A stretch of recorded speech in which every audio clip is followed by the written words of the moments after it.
Unbearable Weight of Massive Talent is directed by Tom Gormican and stars Nicolas Cage, Pedro Pascal, and Tiffany Haddish. Attending a millionaire's party, Nick Cage winds up in a friendship with the wealthy host, and the two set out on an action-packed adventure of pure insanity. In terms of meme-inspired movies, this is up there as one of the most memeiest, for lack of a better term. The Nicolas Cage freakout and Nicolas Cage's entire career and just his pure love for cinema and his pure honesty about who he is off camera and on camera has garnered him so much popularity with the internet that a type of movie like this was guaranteed to happen at some point. Whether it was a biopic about the actor's life or something else, but I do think that this movie,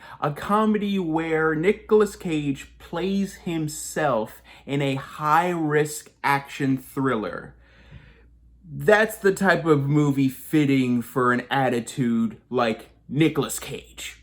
And thank God, because honestly, if I thought this movie was bad, it would have broken my heart entirely. This movie was just a blast. Let's just get the best part out of the way, the most obvious thing out of the way. Nicolas Cage. Nicolas Cage is awesome in this movie, as he usually is. Whether you're a fan of his material or not, and God help you if you're not, you cannot deny that Nicolas Cage always has a charisma that has always been between insanity and enlightenment. And that charisma is brought to this movie 1,000-fold. Cage might be more entertaining here than he's ever been before. And in terms of his performances in general, this ranks among his best. But alongside him, you got Pedro Pascal as the billionaire Nicolas Cage fanboy. And honestly, if there's anyone who could possibly top Nick Cage's performance in this movie, it is Pedro Pascal's. The man is so funny and so physically dedicated to every single joke, whether it's physically or emotionally. He is dedicated 100% of the time, and it ends brilliantly with a fantastically hilarious performance. And Pascal and Cage throughout this entire movie have such amazing chemistry. I honestly think that their chemistry together makes them one of the best movie comedic duos of all time. Just the pure amount of passion and gratitude that both of these characters have towards each other is just hilarious and sweet, and you really do love their relationship. And speaking of the comedy, this movie is so meta and I love it. There are just so many meta jokes about Nicolas Cage's filmography, whether it's in your face with an entire gallery of Nicolas Cage's works, or hidden in the background, whether it's visually or audibly the jokes. You always have the meta humor that Nicolas Cage knows his filmography, knows the memes behind his career, is perfectly okay with that, and is perfectly okay with making fun of himself. And the amount of times that they make fun of the movie that they themselves are in, I love it. I love it when a movie makes fun of itself and it feels natural.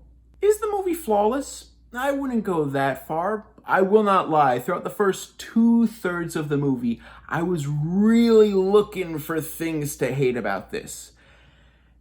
And then the third act came along. Don't get me wrong, they make it perfectly clear that this third act and this climax and this ending is supposed to be as ridiculously stupid a Nicolas Cage movie can be. But at the same time, it's really hard to get that invested in it when throughout the first 2/3 of the movie, I was really invested in the relationship with Nicolas Cage and Pedro Pascal's character and the relationship that Nicolas Cage had to his family. But once we get into that last third of the film, all of that it doesn't fall apart necessarily. It just sort of gets wrapped up in this action thriller, and while it's fine, I don't know. I'm trying to compare it to one of my favorite comedies of all time, The World's End, which did a similar thing where it changed genres halfway through the film. I think the problem is, even though the first half of The World's End was a different genre than the last half, it introduced the shift relatively quickly, and it didn't feel like such whiplash because you could see in the background of some of the shots that this is where the movie could be leading to. And even though that happens somewhat in this movie, not only does the shift happen in the last third, but you really don't get a sense that this is what it was all building up to in the end. And it just feels like sort of a last minute change, which, to be fair, the movie makes fun of itself for making it feel that way, but at the same time, it still feels that way. But again, that's really my biggest problem with the movie. The movie as a whole, I really loved.